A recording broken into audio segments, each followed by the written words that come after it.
Live from Financial Peace Plaza, it's the Dave Ramsey Show, where debt is dumb, cash is king, and the paid-off home mortgage has taken the place of the BMW as the status symbol of choice. I am Dave Ramsey, your host. Thank you for joining us, America. We are glad you are here. Well, if you Google Dave Ramsey and you ask the blogosphere, which is made up of some credible people, but mostly not, what they think of Dave Ramsey, you will quickly figure out that I am an expert on getting people out of debt, and I am an absolute moron when it comes to investing. I don't know anything about investing. You could follow Dave for his get out of debt advice, but you shouldn't listen to him about investing. He doesn't know anything about investing. He is an idiot. Dave Ramsey says things like you can get 12% on your money in the stock market. Dave Ramsey says you should be in the stock market. Dave Ramsey says you should only buy loaded funds, never buy no-load funds. Dave Ramsey has a conflict of interest. His ELPs don't know what they're doing. He gets paid by his ELPs, and it's all a big scam. This is the knock on us. Okay. However, let me just kind of step back for you for a second and walk through, because sometimes folks making these critiques have no formal financial training, no credentials, whether they be academic credentials or street cred, either one. And I have socks older than most of them. So let's walk back through for a second. I do have a finance degree. An actual degree in finance, a 4-year. I did graduate from college with a degree in finance, which means I've had a ton of accounting, a ton of economics, and a ton of finance, and a ton of investment analysis formally. It was several years back when the dinosaurs roamed the earth, but even back then we knew what we were doing. I have been licensed in every financial item out there, every type of insurance, securities, real estate. I have all the letters and licenses after my name. I dropped all of my licenses because I don't sell those things anymore. The only one I kept was my real estate license, because I got it when I was 18 years old, and I still buy a lot of real estate, and it's handy to have a real estate license. So that kind of brings you up to date. Also, I have been investing and went bankrupt buying real estate, and too much debt was the reason for that. So I obviously didn't know what I was doing, learned my lesson, and now I own, just shall we say, a lot of real estate. And I also invest heavily in the stock market, in good growth stock mutual funds. And I've widely publicized that I invest across 4 types: growth and income, aggressive growth and international, a 4th in each one. And then if you do that over a long period of time, you will be fine. But apparently I don't know anything about investing.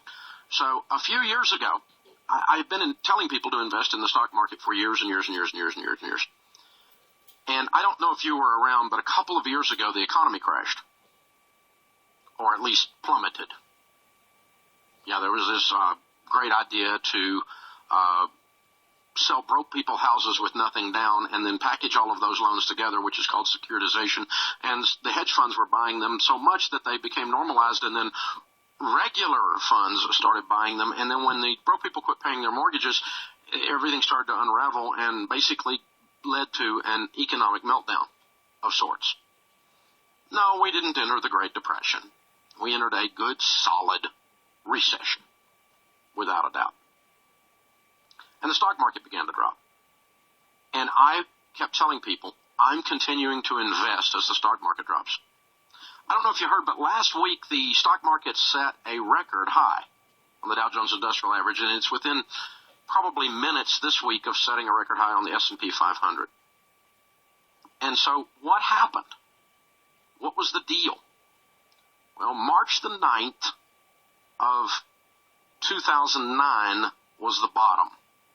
Stock market started at 14,000 and it dropped to 6,400 some change March the 9th. It basically went in half. That entire time, give or take a year it took to do that, really most of it happened in about 9 months, because it was such a dramatic drop, and it's the first time it had dropped in recent memory. Translation, some of you that are younger, it was the first time you had experienced a market down cycle. And you didn't have the emotional character to withstand it, and so people went into complete Chicken Little freak-out mode. And I spent the entire 9 months on television, on Fox and on CNN. Back then, Larry King was on the air still, and on the radio show, trying to convince people to not take their money out of their mutual funds as it dropped. And for that matter, after it turned and slowly, ever so slowly, started coming back up, we didn't know that that was the bottom at the time. Now we can look back and see that that was the bottom. But it wasn't an exciting rebound. It's taken from then until now, which is a long time, 4 years to come back.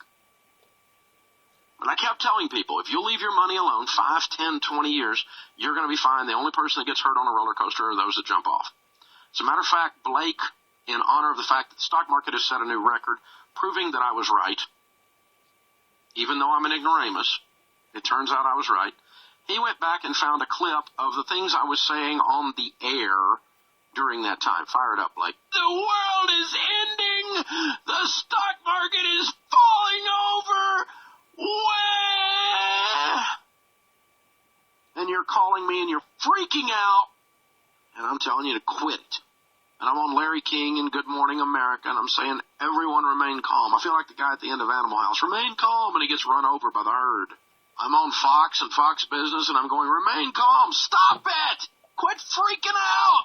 It's going to be okay. I know it's scary. I know the market's dropping. I know you don't know what to do. I understand all of that. I get it. Don't freak out. Don't pull your money out. This is exactly the wrong freaking time to pull your money out. Don't do it. Stop. Meanwhile, everyone else has gone into hysteria land. Chicken Little is breeding. It's unbelievable. The helmets are being handed out because the sky is officially falling. Really, this is not the end of the world. Everybody calm down. Are you pulling your money out of the market, Dave? I'm taking all my money out of the stock market, Dave. I just don't know what it's going to do. I'm so scared. I'm going to buy dirt. I'm going to buy gold. I'm going to buy water. I'm getting a gun, and I'm going to get a generator. Y2K's coming back. This is what it sounded like. Now, that clip was from 2009, early, January 2009, as the market was crashing. I talked like that for a year, trying to convince people. And now we hear people say that capitalism has gone awry, and that you've lost all your money due to the sharks on Wall Street. You didn't lose your money due to the sharks on Wall Street. You lost your money because you had no backbone. Because you didn't have enough knowledge and gumption and emotional capital in your stomach to stay in the market. And by the way, you didn't lose all your money if you cashed out exactly at the bottom, which would have been an amazingly, perfectly stupid time to do it. I mean, you hit stupid dead on the neck. You hit the nail on the head of stupid. Right at the bottom, you lost half your money. We're going to talk about this a little bit more because it's important for you to learn to invest or not to invest. But this buying high and selling low is a dumb idea. Have you figured that out? Understanding market cycles is part of winning with money. We're going to deal with this a little bit this hour. I'm going to teach you a little. Of course, I know nothing about it, but I'm going to teach you anyway. This is the Dave Ramsey Show.